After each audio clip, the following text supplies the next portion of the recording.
The most important rule at my job is to never create a physical record.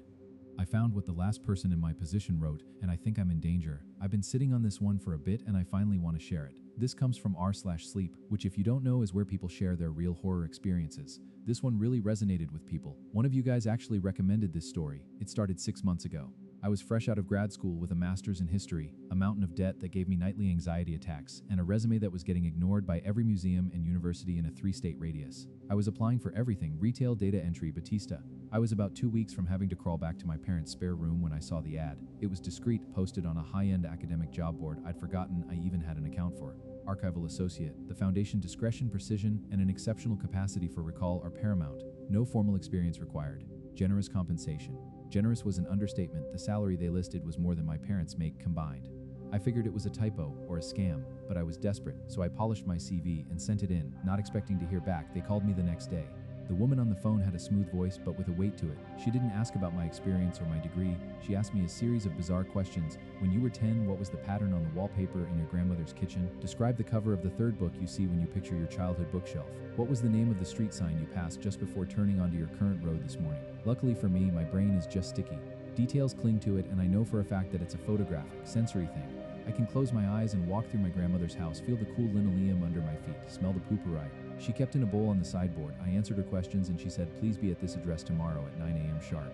Dress for an interview." The address was a downtown monolith, a skyscraper with no name on the facade, just an elaborate, interlocking symbol above the heavy bronze doors that looked like a stylized knot. The lobby was a cavern of marble and silence. The air was cool and still like a cathedral. A man in a simple, perfectly tailored gray suit met me and led me to an elevator, then up to a floor that had no button. He used a key. The interview was with a man I now know only as the supervisor. He was ageless, with pale eyes that seemed to look right through me. He explained the job. It was simple. He said deceptively so. Each day I would be given a single photograph. My task was to study that photograph for over to 5 p.m. I was to absorb it, to commit every single detail to memory. The play of light, the grain of the image, the expressions on the faces, the stitching on a coat, the cracks in the sidewalk, the reflection in a window. "You will become the living record," he said, his voice a low hum. "You will not write anything down. You will not make any copies. You will not discuss your work with anyone. At 5 o'clock, I will collect the photograph and you will watch me incinerate it." The foundation's motto is Quaedam optime memorandum. Some things are best remembered. It was the strangest job I'd ever heard of, but the debt was on my chest, and the number on the contract he slid across the mahogany desk could change my entire life. I signed. My workspace was in a vast circular room that felt like a panoptic. Dozens of identical wooden carrels were arranged in concentric rings, all facing a central pillar. Each carrel was a small 3-sided booth with a comfortable chair, a desk, and a single lamp. There were maybe 30 other people in the room, but the only sound was the soft rustle of clothing in the low, ever-present hum of the building's climate control. No one spoke. No one even looked at each other. They were all just like me, head down, focused with an intensity that was almost unnerving. They had the same look I saw in the mirror every morning, a mixture of intelligence and quiet desperation. The first photograph was of a dusty, empty ballroom. Ornate, peeling plasterwork on the ceiling. A single chandelier draped in cobwebs. Sunlight streamed through a grimy arch window, illuminating a universe of dancing dust motes. That was it. For 8 hours, I just looked and memorized. The way the shadows fell, the specific pattern of the water stains on the far wall, the number of crystal pendants missing from the chandelier: 17. At 5 p.m., the supervisor came, took the photo with a pair of tongs, and I followed him to a small soundproofed room containing a sleek modern furnace. He unlocked it, slid the photo inside, and pressed a button. A soft whir, a flash of orange light, and it was gone. He nodded at me and I went home. The days fell into a rhythm. A new photo every morning. A wedding party from the 1920s, the bride smiled just a little too tight. A grimy factory floor, men in flat caps staring grimly at a piece of machinery. A desolate stretch of highway at dusk. A single abandoned car with its door hanging open. A crowded market in a city I couldn't place, faces blurred with motion except for one small child staring directly at the camera, their expression utterly blank. They were all unlabeled. No dates, no locations, no context, just moments, frozen and silent. My colleagues remained phantoms. We'd nod sometimes in the elevator or the sterile break room where we'd microwave our sad, solitary lunches. But we never spoke. It was a rule, and a powerful one. It was as if we were all part of some silent monastic order. I saw a woman who couldn't have been older than me, but her eyes had the haunted, distant look of a war veteran. An older man always rubbed his left temple, a constant rhythmic motion as he stared at his photos. We were all islands. The dreams started about a month in. At first, they were just echoes. I'd dream I was standing in the dusty ballroom and I could smell the decay and the dry rot. I'd hear the faint, ghostly echo of a waltz. I woke up feeling unsettled, but dismissed it. My job was to stare at images all day. Of course, they'd creep into my subconscious. But they got stronger. After a week spent memorizing a photo of a grim-faced family on a sagging porch in what looked like the Dust Bowl, I had a dream where I was the father. I could feel the rough, splintered wood of the porch railing under my hand, the grit of dust between my teeth, the gnawing, hopeless hunger in my stomach. I felt a desperate protective love for the woman and children beside me. A love so fierce and painful it made my chest ache when I woke up. The day I studied a photo of a collapsed mine entrance, I spent the night dreaming of darkness. The oppressive weight of the earth above me, the taste of coal dust, the chilling, subterranean cold that seeps into your bones. I heard the shouts of other men, muffled and terrified, and the groan of shifting rock. I woke up gasping for air, my pajamas soaked in sweat, my throat raw from screams that had been trapped in my sleeping mind. This became the new normal. Every night I was a tourist in someone else's tragedy. I was a soldier in a trench, the mud sucking at my boots, the smell of cordite and fear thick in the air. I was a lone woman in a lighthouse, the storm winds howling around me like a hungry beast, the waves crashing against the stone with the force of cannonballs. I was a witness to car accidents, fires, arguments steeped in a quiet, venomous rage. I was living 100 different lives, and none of them were my own. My own life began to feel thin and unreal. I'd be walking to the grocery store, and the texture of the modern pavement would feel strange, alien. The bright colors of the cereal aisles seemed garish and loud compared to the sepia and black and white worlds I inhabited every night. My own memories started to get fuzzy. I had to really concentrate to remember my college roommate's name, but I could tell you the exact pattern of the rust stains on the hull of a shipwreck. I'd studied for 8 hours 3 weeks prior. The first major crack appeared on a Tuesday. I had spent the day with a particularly haunting photograph. It was a street corner, sometime in the late 70s, judging by the cars and clothes. A crowd was gathered, looking at something just out of frame. Their faces were a mixture of shock and morbid curiosity, but my focus for 8 hours had been on one man at the edge of the crowd. He was younger, maybe in his early 20s, with a thick mustache and a denim jacket. He wasn't looking at whatever the main event was. He was looking away, his face pale, his eyes wide with a specific personal terror. He was the only one who looked truly afraid.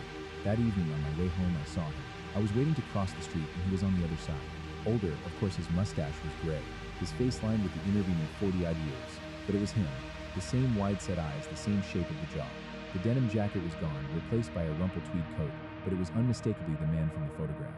I froze. My heart slammed against my ribs. It had to be a coincidence, a trick of the light, my overstimulated brain making connections that weren't there. But then he turned his head, and his eyes met mine across the 4 lanes of traffic. Recognition dawned on his face, and then horror, the exact same expression from the photograph, a raw, gut-wrenching terror that seemed to suck all the air out of the space between us. He looked at me as if I were a ghost, as if I were the very thing he'd been running from on that street corner. All those years ago, he stumbled backward, turned, and practically ran, disappearing into the evening crowd. I stood there for a long time, the traffic lights cycling from red to green to red again, the world moving on around me while my own had just ground to a sickening halt. That was when the paranoia began in earnest. The silence of the archive, once peaceful, now felt predatory. The hyper-focus of my colleagues no longer seemed like professional dedication. It looked like a desperate attempt to keep something at bay. I started watching them more closely. The man who rubbed his temple, his hand would sometimes twitch, his fingers splaying as if trying to ward something off. The young woman's haunted eyes would occasionally flick towards an empty space in her carrel, her breath catching for a second before she forced her gaze back to the photo. I had to know what was going on. I broke the cardinal rule. I waited for the temple-rubbing man in the break room. He was nuking a container of what looked like plain rice. I walked up to him, my heart thudding. "Excuse me," I said, my voice sounding rusty and loud in the quiet room. He flinched. He didn't just turn. He physically recoiled, his back hitting the counter. He looked at me with wide, panicked eyes, shaking his head frantically. He grabbed his rice, the microwave beeping insistently, and almost ran from the room, never once making eye contact. He didn't say a single word. The message was clear. We don't talk. We can't talk. Maybe we're not allowed to talk, or maybe we're just too afraid of what might happen if we do. Then people started to disappear. One Monday, the carrel to my left was empty. The man who sat there, a quiet fellow with thinning hair, was just gone. No one mentioned it. His desk was cleared out, as if he'd never existed. 2 weeks later, the woman with the haunted eyes was gone too. Her carrel also wiped clean. There was no internal memo, no farewell card, just a silent, growing void in our ranks. Were they fired? Did they quit? Or was it something else? I was spiraling. My apartment no longer felt like my own. I'd catch a flicker of movement in my peripheral vision, and turn to see a shadow that looked like a soldier in a trench coat. The scent of ozone and rain would fill my living room on a clear night, a phantom echo from a photo of a lightning-struck tree. The breakthrough, if you can call it that, came last week. I sat down at my desk, and my hand brushed against something taped to the underside. It was a small folded piece of paper. My blood ran cold. It felt deliberate, clandestine. I waited until my hand stopped shaking, then slipped it into my pocket. I spent the day in a fugue state, staring at a photo of a single, withered black rose lying on a cobblestone street, my mind entirely on the note in my pocket. That night, in the privacy of my apartment, I unfolded it. It wasn't a note, not in the traditional sense. It was just a string of alphanumeric characters, A7B3C9D1E8. I had no idea what it meant, a code, a web address. Then I remembered. Every archivist had a small personal safe in the locker room for valuables. We set our own combinations, but this didn't look like a combination. It looked like a serial number, or a key. The next day, I watched the woman with the haunted eyes carol. It was still empty. I took a chance. After everyone had left, my heart pounding so hard I could hear it in my ears. I went to the locker room. I found her locker. Next to the combination dial was a small, almost invisible keyhole. It was an override. This had to be it. I looked for a key, but then it clicked. The sequence was a password for the digital lock on her safe. I typed in the sequence. There was a soft beep and a heavy click. The safe was full with paper, scraps, notebooks, loose-leaf sheets filled with a frantic, spittery handwriting. It was forbidden knowledge. The one thing we were never, ever supposed to do. She had been writing it all down. I took it all, stuffed it in my bag, and ran. I've spent the last 3 days poring over her notes. It's not a single, coherent narrative. It's the fragmented, desperate research of a brilliant, terrified mind. There are clippings from obscure historical journals, printouts from physics forums, and pages of her own synthesis. And I finally understand, according to her notes, certain moments in time, certain places are so saturated with trauma, or violence, or some powerful paradoxical emotion, that they create a kind of scar on reality. A resonance. She used a lot of terms I barely understood: quantum entanglement, temporal feedback loops, mnemonic resonance, but the term she kept circling, the one she'd scrawled over and over in the margins, was genius loci, spirit of place, but she'd added her own qualifier, genius loci millennium. These aren't just memories of bad events, they are the events themselves, still echoing. They are moments that have become sentient, predatory. A murder that was so brutal it imprinted itself on the room, and now the room itself lashes out at anyone who enters. A paradox, like a man who appears in a photograph of his own grandfather's unit years before he was born, creating a loop that attracts things unwanted attention from outside.